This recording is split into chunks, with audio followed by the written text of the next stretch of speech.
My history with UUFNN started when I was a teenager back in the late 80s. My mom came here and she would honestly drag me along.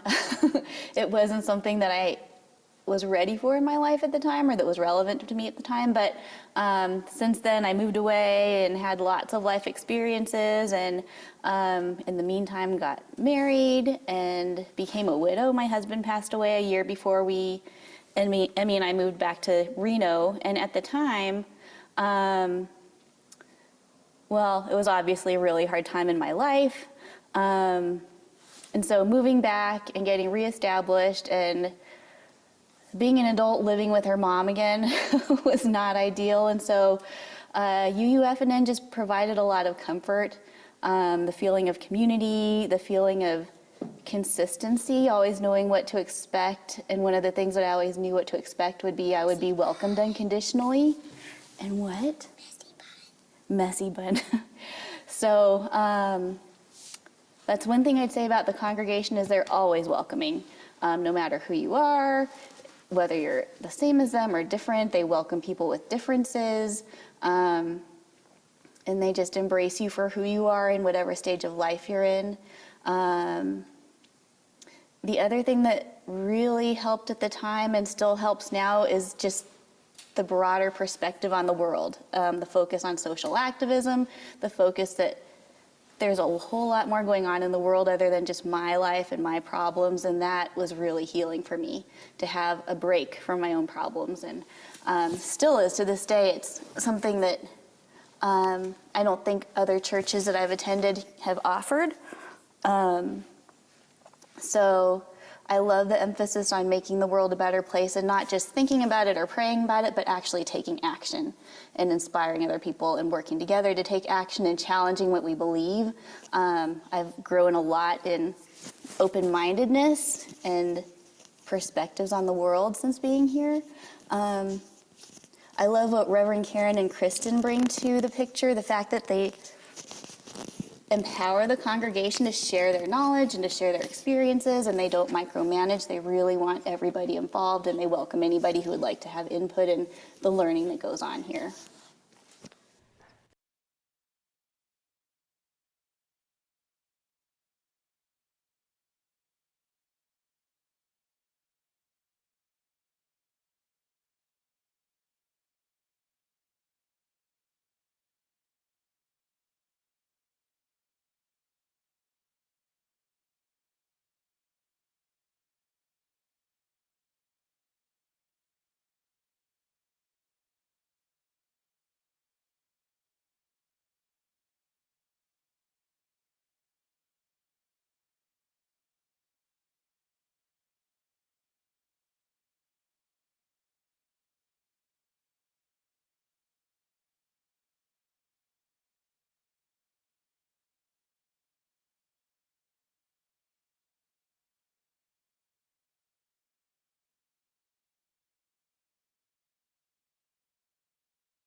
Thank you.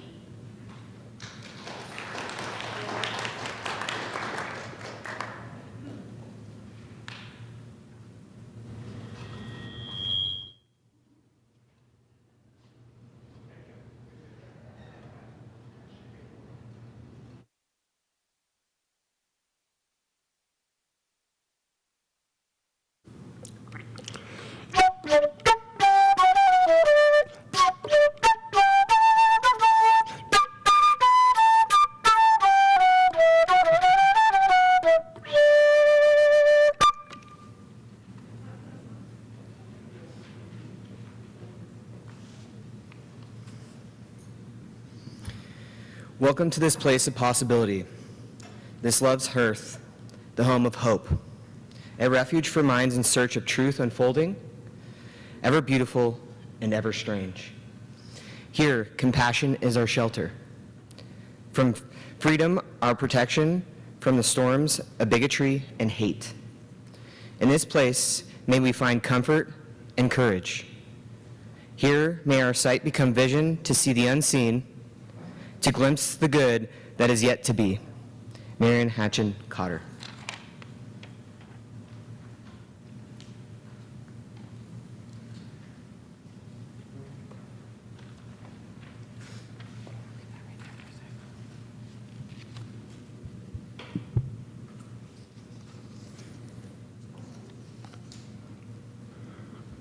I see you're ready, Sam. I'm ready. Sam is going to light the chalice for us as I read this from Steve Stock. We light this chalice to celebrate the inherent worth and dignity of every person, to reaffirm the historic pledge of liberal religion, to seek that justice which transcends mere legality and moves towards a resolution of true equality, and to share that love which is ultimately beyond our cherished reason, that love which unites us.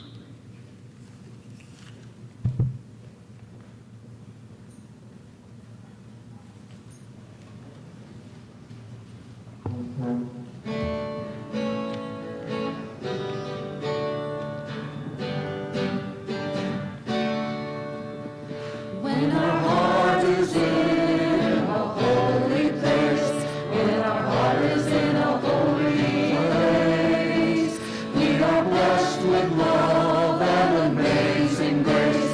When our heart is in a holy place, when we trust the wisdom in each of us, every color, every creed and kind, and we see our faces in each other's eyes, then our heart is in a holy place. When our heart is in a holy place, when our heart is in a holy place, we are blessed with love and amazing grace. When our heart is in a holy place, when we tell our story from deep inside, and we listen with a loving mind, and we hear our voices in each other's words, then our heart is in a holy place. When our heart is in a holy place, when our heart is in a holy place, we are blessed with love and amazing grace. When our heart is in a holy place, when we share the silence of sacred space, and the God of our hearts dwells within, and we feel the power of each other's faith, then our heart is in a holy place.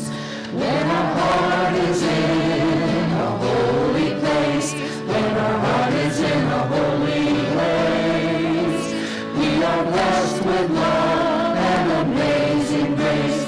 When our heart is in a holy place, when our heart is in a holy place.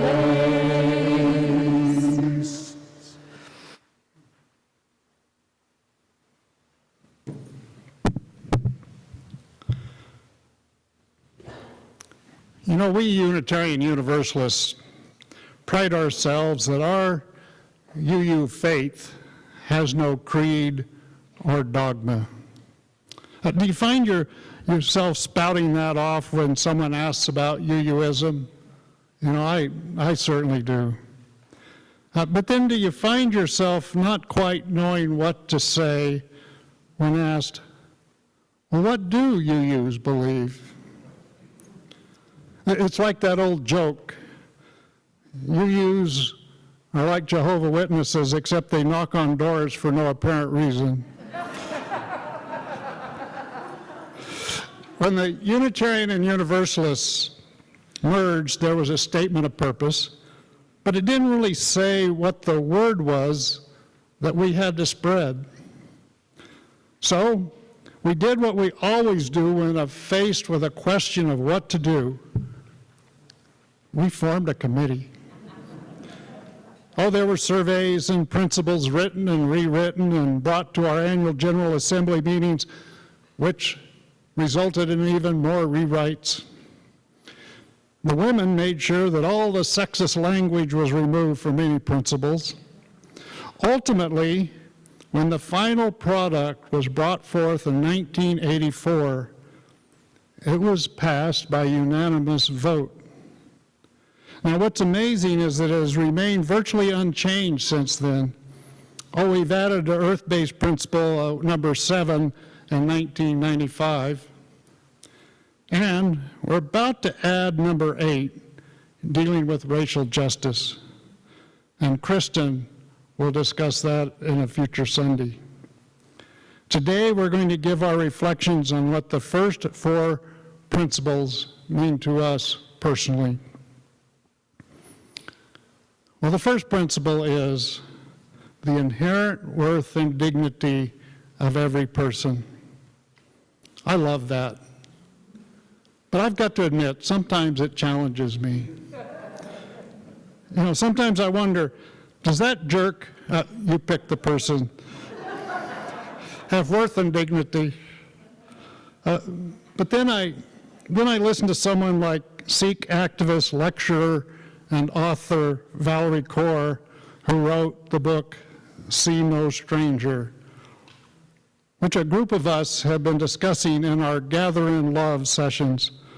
In her book, she talks about some of the injustices that she has endured from family and folks who have killed her relatives and others simply because they wore a turban or had brown skin.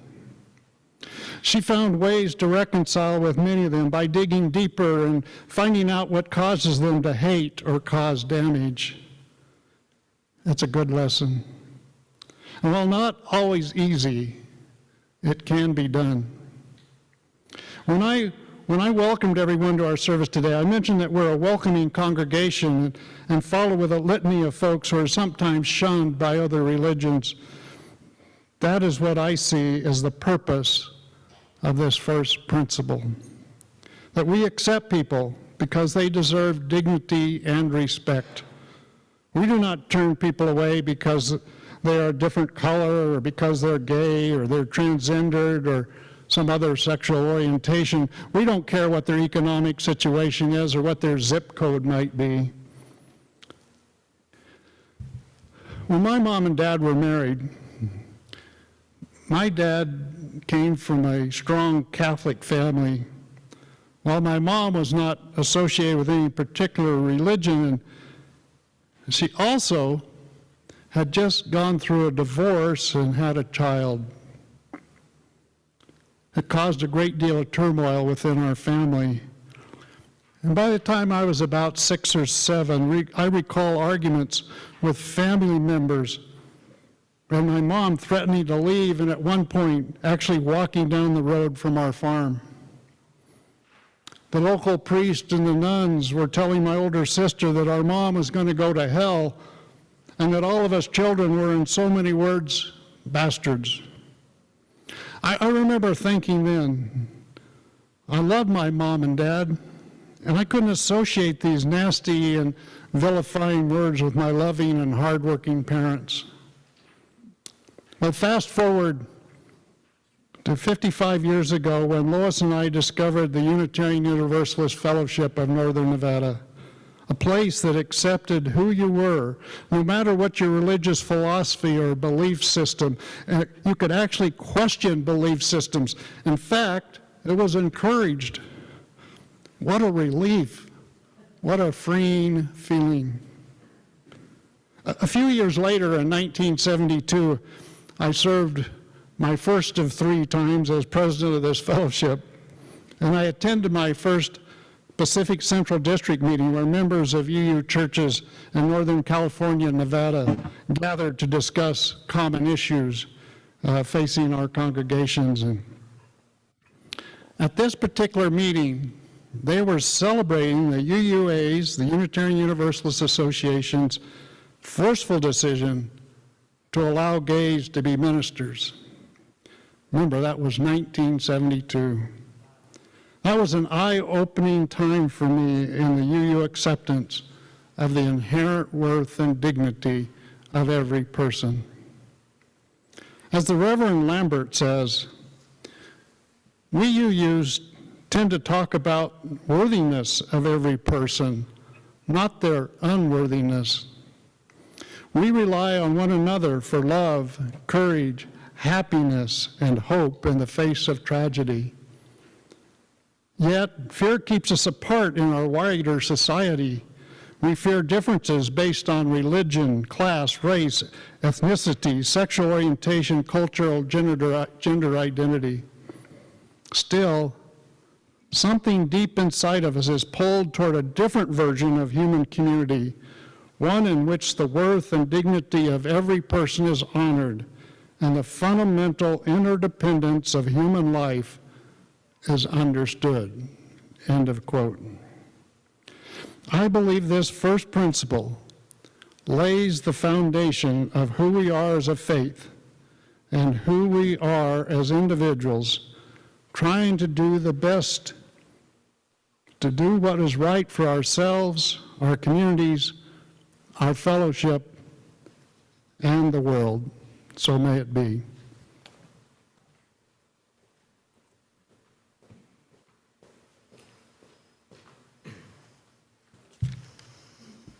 Good morning. Our second principle, justice, equity, and compassion in human relations. Something that's not very abundant in our world today. So let's think for a minute about our most important and meaningful relationships in our lives. Maybe these relationships are with our partner, our children, our parents, or our social circle. These relationships may bring pleasure, happiness, and comfort. For some, these relationships may bring about sadness, despair, and hardship. What about the relationships in our communities, like the one here at the UUFNN, or through work, or those our personal identities, or through our hobbies? How would you reflect on these relationships? Are they fulfilling? Are they hard? What about those in communities we may not be involved with or may never identify with, like those in prisons, those who identify as transgender, or a racial identity besides our own? What do these relationships mean to you, and how could or would you involve justice, equity, and compassion? I'm adding something today. Please hold within your hearts and your thoughts for those families in Texas that have youth transgender children, as many of them may be prosecuted. So please hold within your hearts. Which leads into the second principle. Justice, equity, and compassion in human relations is naturally an outgrowth from our first principle, the inherent worth and dignity of every person. Inherent worth and dignity gives us our foundation to provide justice, equity, and compassion for others. I've been a marriage and family therapist for almost 5 years now. I began by working with lower-income families who struggle with housing, finding jobs, access to food, education, and even health care. I personally grew up in a low-income home where access to food was limited. I wasn't sure if the power would be on when I got home from school, and if I got hurt, no matter the significance, my mother would say, "Take some Advil. You will be fine." We had limited access to resources. My experience in a broken home, I believe, led me to my career as a therapist. I found passion in helping others, giving them a safe place to express their fears, finding resources, and helping them find jobs and housing. In my work as a marriage and family therapist, I hold the weight of people's burdens, their fears, and their guilt. Even for just an hour, they find some relief. My work has helped me to recognize that others face rejection, oppression, and injustice in the world. The truth is that everyone deserves compassion and respect. And yet just believing something doesn't mean these things can change. Actively being involved and being an ally is not easy either. I wish I could wake up every morning thinking about our first two principles and setting them into action. The truth is, I find this more difficult than not. I sit with a dismissive parent, or a teen who is mending wounds from a bully at school, or a family who has faced denial after denial in a healthcare system because their child identifies as transgender. Justice, equity, and compassion. I want justice for them. I want equity. But at times, I may be able to only provide compassion. It is hard to do this alone, to wake up and be there for every human being. A quote from Emily Gage: "Justice, equity, and compassion in human relations point us towards something beyond worth and dignity. It points us to the larger community. It gets collective responsibility. It reminds us that treating people as human beings is not simply something we do one-on-one, but something that has systemic implications and can inform our entire cultural way of being. If we take this principle into action, just as we do when we commit to our services on Sundays or lend a hand to a service member in need, we are taking a small step, even a stand, to create waves that can make a huge difference, not only in our lives, but in people's lives we don't even know. We are constantly looking for truth and meaning, and our second principle is a wonderful tool to begin this journey. I know we may not be able to wake up every morning and make this principle happen, especially alone, but together we make a big difference. I look at our civil rights movements from the past and what we face today, and although justice, equity, and compassion seems like a high calling, when we work together, that journey seems shorter. It becomes more attainable. We can start here. I know that it may not seem realistic to bring down systemic injustice or create equality for all as a sole individual, but we can do it together. Carrying a heavy rock up a mountain alone gets lonely. It gets heavy and exhausting. It seems like everywhere we turn, there's another big rock we need to pick up to carry with us. I think both our first and second principle teach us that we don't have to do this alone. We can start here. Every time we meet, we can treat each other with compassion and respect.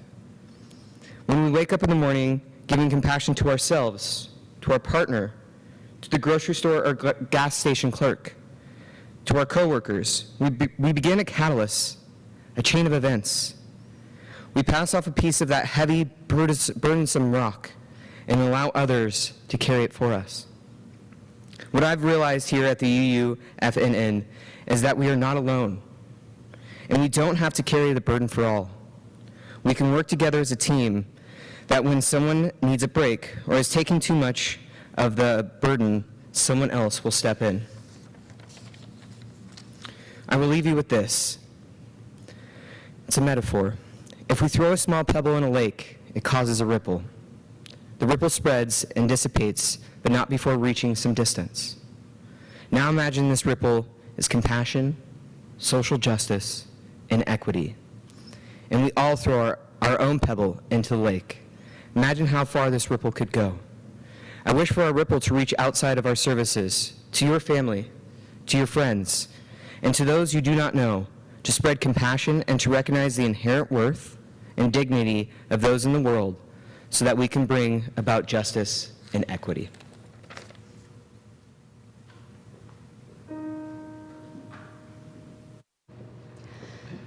Come, come, whoever you are, wander, worshiper, lover of living. Ours is no caravan of despair. Come, yet again come. Come, come, whoever you are, wander, worshiper, lover of living. Ours is no caravan of despair. Come, yet again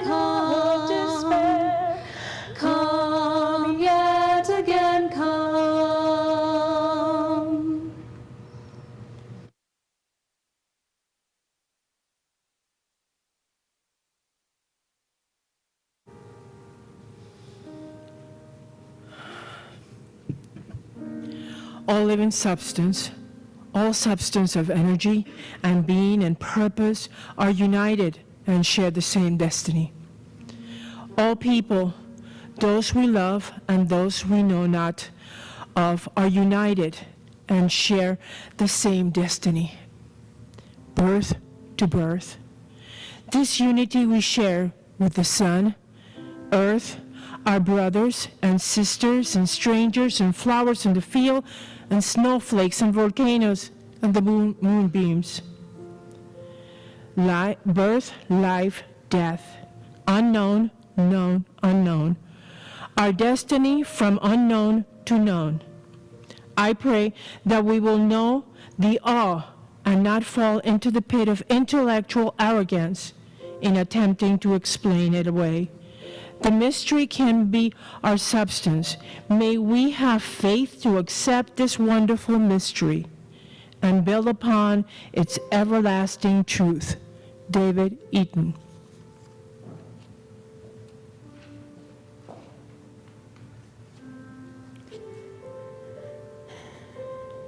Thank goodness for this community. When we feel like we're helplessly watching a war unfold and we feel anger and sadness, we need a place to mourn and grieve. Thank goodness for this community. When we see immigrants from this war and from all violence fleeing to safety, and we feel like we can't do anything about it, we need a place to find resources and to learn. Thank goodness for this community. When we want to jump into action and to solve all the problems, we need a place to reflect and to feel uncomfortable. Thank goodness for this community. When trans children and families are being denied their right to health care and dignity, we need the ongoing courage to keep working and keep speaking out. Thank goodness for this community. When we feel our humanity is discounted and we can't be who we are, we need people who love us and who care. Thank goodness for this community. When we feel angry and tired and might wonder if our efforts aren't making a difference, we need folks to lift us up and people to bolster our strength. Thank goodness for this community. When the pain of the world feels overwhelming and the slow pace of change is tiring, we need a reminder that a better world is possible. Thank goodness for this community, for the faith that there is still love. Now may we lift up the best of this community in silence or in the online chat, in prayer and in meditation.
Let's do our gesture to know that we're all together, that I hear you and you hear me. I thought I heard the voice of the Spirit cry, "Come and find me. You wouldn't have to look hard. Come to where the ocean touches the shore. Find me in the bright light promise of the morning on the waves. Look carefully at the bubbles breaking on the wet sand. There I am. Turn over the glistening rock, slippery with its cushion of seaweed. Here I am. Hear the gulls cry news of endless ocean. That is my news, my voice. Lie with the tall green marsh. See my footprints in the sand you have walked upon. Do not say, I am lost, for you have found me. I am here. Elizabeth Torkson.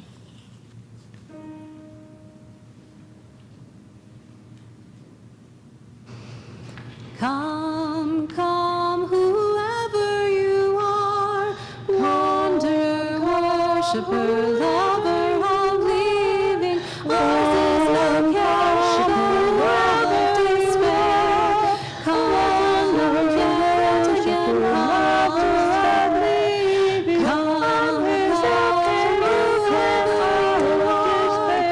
wonder, worshiper, lover of living, voices of passion, love of despair. Come on, look yet again, come, voices look yet again, come yet again, come.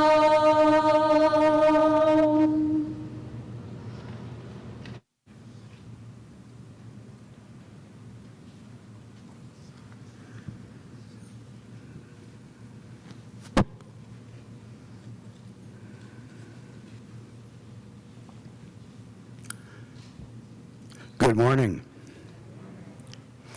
As some of you may know, I'm Bill Miller, former burned out ad guy, retired palliative care chaplain. My topic is UU principle number 3, acceptance of one another and encouragement to spiritual growth in our congregations. And I have 5 to 7 minutes. Should be more than enough time, right?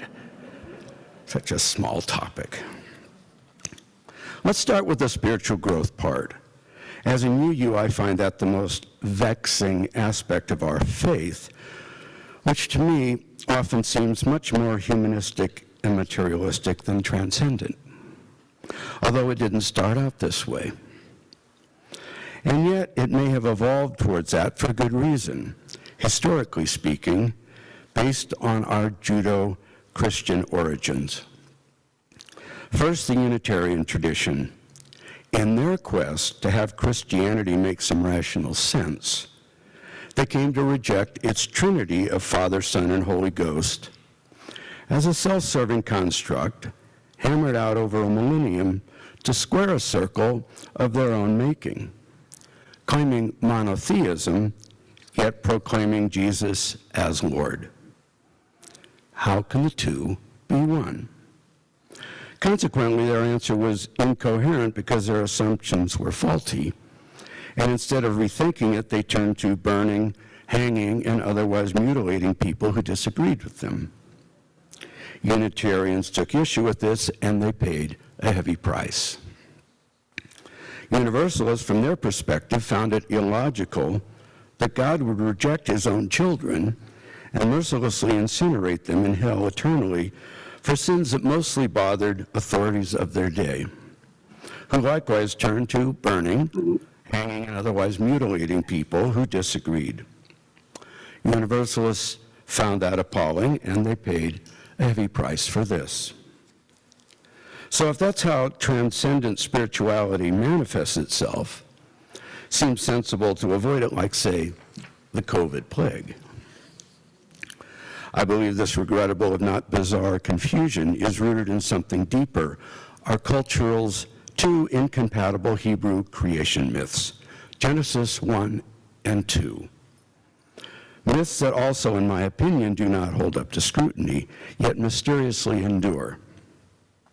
Genesis 1 opens with the statement, "In the beginning, God created heaven and earth." Okay, out of what? It doesn't say. If out of himself, then everything is, in essence, God. If out of other stuff, then this God isn't really the ultimate God, because he did not create the stuff he fabricated into heaven and earth. It's unclear. The assumption apparently being, it's best not to question it.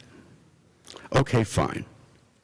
Then after heaven and earth, he created man and woman in his own image, whatever that means. And at the end of the sixth day, he saw all he had made and declared it good. I think most of you know the good part didn't last very long. In Genesis 2, God had inexplicably turned his fruitful earth barren. Uncreated woman snuffed out and recreated mankind as just one guy named Adam, then placed him alone in an isolated garden he called Eden, recreated woman out of one of his ribs while he slept. Apparently Adam was a heavy sleeper. And finally set a trap for them both, knowing full well they would fail. After all, he created them. Then cast them out on their own, basically disowning his own children. Some God. Suzuki Roshi, a Japanese Zen master who came to America in the late 50s, summarized his impression of the Judeo-Christian Bible as man against man, man against God, God against man, man against nature, nature against man. Very funny religion. Very funny indeed, and not in a good way. Its humor didn't work for me, didn't work, I sense, for many of you either. Its assumptions and stories are so illogical that some have even written off spirituality as nothing more than physics and biochemistry evolving over nearly 16 billion years with a lot of luck, which is anyone's prerogative. But that materialistic reductionism didn't work for me. So I kept searching. What I found in the East was a more logical and elegant theory I'd like to share. That there is an uncreated, ultimate, eternal consciousness that simply is. According to the yogis, at some point, this ultimate essence decided to experience itself as many, and so created the principle of forgetfulness, a self-imposed ignorance of its own true nature to play this game, or in Sanskrit, this lila. Out of this principle spun our universe and likely countless more, each in the nature of this divine essence, and each lost to the awareness of its divine essence. Yet in this state of forgetfulness is a back door, a way to return to the eternal effervescent truth at our core, a process the 13th century Persian mystic poet Rumi summed up very nicely as, "That which I seek is seeking me." Nice theory, very comforting, but what objective proof is there? That's a tricky question, because on the deepest level, it's an individual quest resolved by each individual internal experience, one that cannot be downloaded to one another like transferring a computer file. But there is compelling circumstantial evidence, I believe, worth considering. First, at the dawn of the 20th century, Einstein revealed that matter and energy are the same thing, in different forms, undermining the ancient yet still prevailing Greek idea of atoms as irreducible material objects. Following that, quantum mechanics revealed the universe behaves more like a mind than a thing. As the quantum physicist Sir James Jeans stated, the universe begins to look more like a great thought than a great machine. Mind no longer appears to be an accidental intruder in the realm of matter. For me, that science is compelling. And if correct, who or what is this mind? And even if we cannot conceive it, can we perceive it? The Eastern tradition says yes. In Buddhism, this essence is summed up as the sphere of appearing and existing phenomenon being pervaded by the ultimate clear light of suchness. Again, that the sphere of appearing and existing phenomenon is pervaded by the ultimate clear light of suchness, implying that it can be experienced. While this fundamental cosmic essence is spoken of more clearly in the East than the West, that wisdom is not theirs alone. Jesus, remember him? In the Coptic Gospel of Thomas, unearthed at Nag Hammadi in 1945, his version of this all-pervading consciousness is presented in this dialogue from saying 113. His disciples said to him, "When will the kingdom come?" He replied, "It won't come by looking for it. They won't say, 'Look over here,' or 'Look over there.' Rather, the kingdom is already spread out over the earth, yet people do not see it." Okay, I think I've used up my 7 minutes. So to sum it up, if there is such an inner clear light of suchness, how we discern it is up to each of us. I cannot do it for you. You cannot do it for me. Likewise, it seems a radical acceptance of each other comes naturally if we are all spun out of the same ineffable essence, and if we're all lost in the same delusion. Then all of us, as the American yogi Ram Dass once said, are just walking each other home. Or as I prefer, we're all bozos on this bus, just doing our best to get by. So that's my version of the third principle. I hope it was helpful. Thank you for your time. Namaste.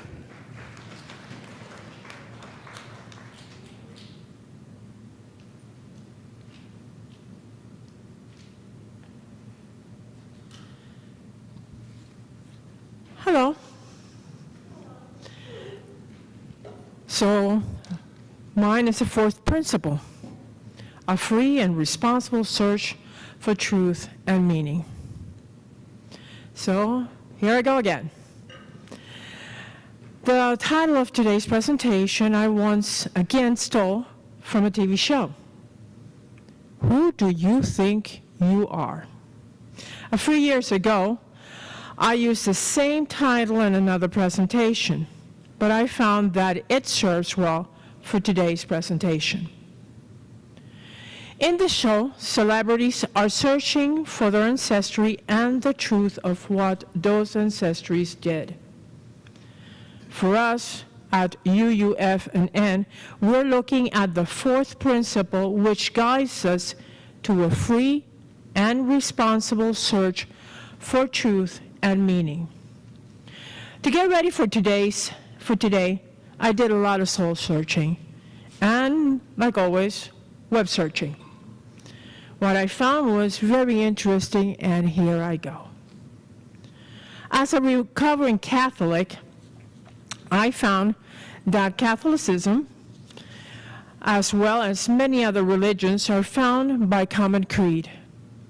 We as Unitarian Universalists are bound by a set of principles. We all understand that faith is universal, and our specific method of understanding faith is very arbitrary. Some people pray to Jesus, some go to Mecca, some study subatomic particles. In the end, we are all just searching for truth in that which we believe is greater than ourselves. It is very true that other religions have one book and defined path, a set of rules that adherents most follow, clothes that they must wear, how they wear their hair, statements that must echo, that marches them along a way of defines them that particular faith tradition. But that is not us. I have been astonished to hear, especially when I tell people that I am a UU, that UUism is a religion that believes in nothing. That is not true. We as UUs might not have dictates or mandates that must be followed in order to be called Unitarian. What we have is our 7 principles that guide us over our everyday life.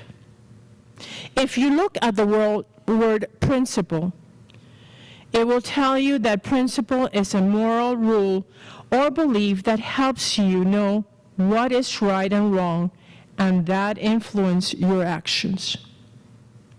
And here is our 4th principle comes in, which I have always found interesting. It is a free and responsible search for truth and meaning. As responsible religious seekers, we recognize that we have our privilege to be free, to have resources to pursue life beyond mere survivor, to continue search for truth and meaning, to exist beyond bonds and dogma and oppression, and wrestle freely with truth and meaning as it evolves. As a faith tradition, Unitarian Universalist makes sacred the right and responsibility to engage in this free and responsible quest as an act of religious devotion. Institutionally, we have left upon the quest of what truth and meaning are, acknowledging that mindful people will, in every age, discover new insights. We, UU faith members, believe in freedom of religion, expression, in the tolerance of religious ideas, in the never-ending search for truth, in the importance of religious community. These beliefs echo the importance of our 4th principle. For UUs, coming from faith where creeds were required for belonging, the 4th UU principle can be a breath of fresh air. The affirmation contained in this principle promotes diversity in congregations. Christians, secular humanities, pagans, atheists, agnostics, Buddhists, and others can all find a home through covenant. This sense of belonging may not be possible when the requirements to profess a common creed prevents any doubt or personal inquiry into one's own truth. We should all remember that this privilege to search for the truth calls us not to be isolated and self-centered, believing that our single perspective trumps all others, but rather to be humble, to be open to the greatest mystery of truth, the meaning that life offers. And those mysteries may seek us through our own institutional and experience, but also through tradition, community, conflict, nature, and relationships. Today and always, we should remember the 4th principle, the free and responsible search for truth and meaning. It is this principle in particular that challenges us to go and explore, to reflect, to struggle, to keep our eyes and our minds open in our free and responsible search for truth and meaning, But how do we embark on a free and responsible search for truth and meaning? First, we should examine those beliefs that we were taught and determine which remains true to us and which we can reject. Buddha once said, "Believe nothing merely because you have been told it. Do not believe what your teacher tells you merely out of respect for the teacher, but whatever, after due examination and analysis, you find to be kind, conducive to good, to benefit the welfare of all beings. That doctrine, believe and cling to, and take it as your guide." As I was reading to get ready for today's presentation, I found a quote from Katie Sadler Stevenson that beautifully describes the fourth principle as the keystone to an arc. She said that the first and seventh principles are the pillars supporting the second, third, and fifth principles, and sixth. But it is free and responsible search for truth and meaning, our fourth UU principle. This keystone, this is not our only privilege, but it's also our responsibility. As Unitarian Universalists, we are challenged to seek meaning and truth in responsible ways, through everyday experiences, through the words of wise ones, through the teaching of other faith traditions, through our own reflection and examination, and through our own engagement. So my question is, why do we all come together? Why do individuals come to this fellowship? I truly believe that there are many reasons, but I believe that one main reason we enter into the community here at UUFNN is to be supported in our challenge and our quest to search for truth and meaning. I believe that the UUs, we see the fourth principle as a point where individuals and independents meet. Again, Kathy Sadler Stevenson goes on to say, free, responsible, search for truth and meaning does not mean to purely individual search because no one is purely individual being. Rather, it's an inherently something we carry out both in the privacy of our own soul and community with others. As we explore what we believe, we come here to the sacred space to test those thoughts and to get and give feedback in a loving and supportive manner. That requires that we keep our minds open, that we listen to each other, respect that my truth may not be your truth, but that we stay engaged with one another. As I come to today's presentation, I would like to challenge you all to approach your quest with the eyes and wonder of a child. But don't forget the heart. Remember that as we explore ideas and we create ideals and values, we need to share this with those in community. We need to create and maintain a safe place for us to grow our ideas and, like scientists, test their validity in this safe space. We cannot forget the heart, though. It is using our heart through our compassion that we form these beliefs and values and turn them into action. For Unitarian Universalists cannot simply be cool community with great ideas, but humble hearts filled with ideals. We need to be a community where those shared values come together and create a better community for all.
It seems, to bid farewell to yet another member. You know, we've got to stop meeting like this. Today we are acknowledging that Terry Martin will be leaving our fellowship. Terry joined UUFNN about 5 years ago and soon proved herself to be a quintessential people person. She loves working with other like-minded folks toward a common goal. The membership ministry grabbed her fast, though we were by no means the only ones to benefit from her enthusiasm, her willingness to take on new tasks and learn new skills, her kindness, her warmth, and her humor. Terry has proven herself to hold the glue that brings groups together and cements them. She has a daughter and a son-in-law who maintain their primary residence here, but own a home in a community in Saddlebrook, north of Tucson. And Terry frequently stayed there for several weeks at their Arizona house.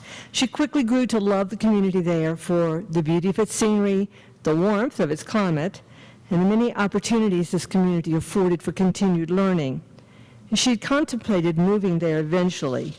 And then her children bought a larger place there, and knowing how much Terry had grown to love the community, proposed that she go ahead and move there now. They will continue to live mainly in Galena, but will join Terry in Arizona for extended periods several times a year.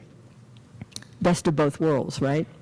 The good news about this is that she will visit here several times a year, so we will still have the occasional benefit of her warm presence and smile. But meanwhile, others will also have the chance to enjoy the qualities that have so endeared her to us.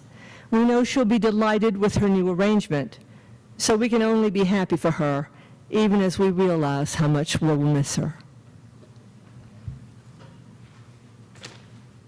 My word.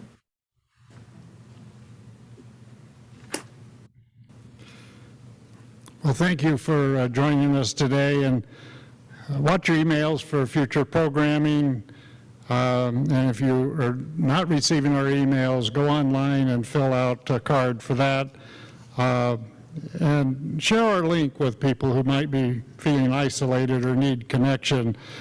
Just one final announcement, and I think he's in the back of the room. Bob Elto, would you stand up for a second? I heard from a little birdie that this is your birthday, so let's give him a happy birthday. Thank you. And for those on the coffee, on the Zoom, coffee hour will start in about 3 minutes after we finish. And so now let's sing and listen together to We Would Be One.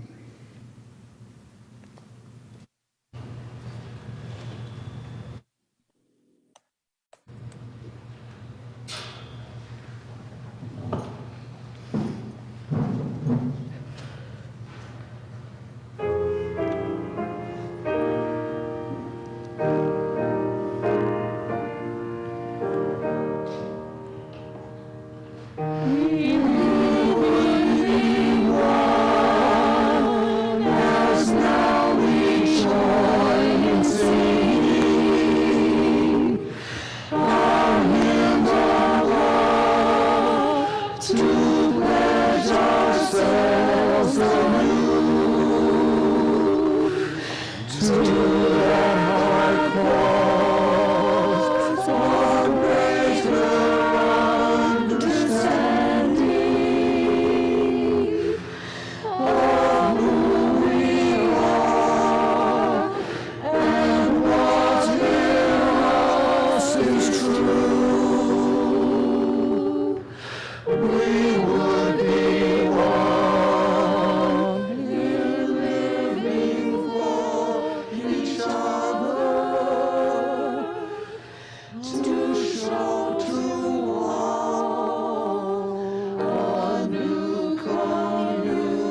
Our closing benediction, written by Jean M. Ricard-Rowe.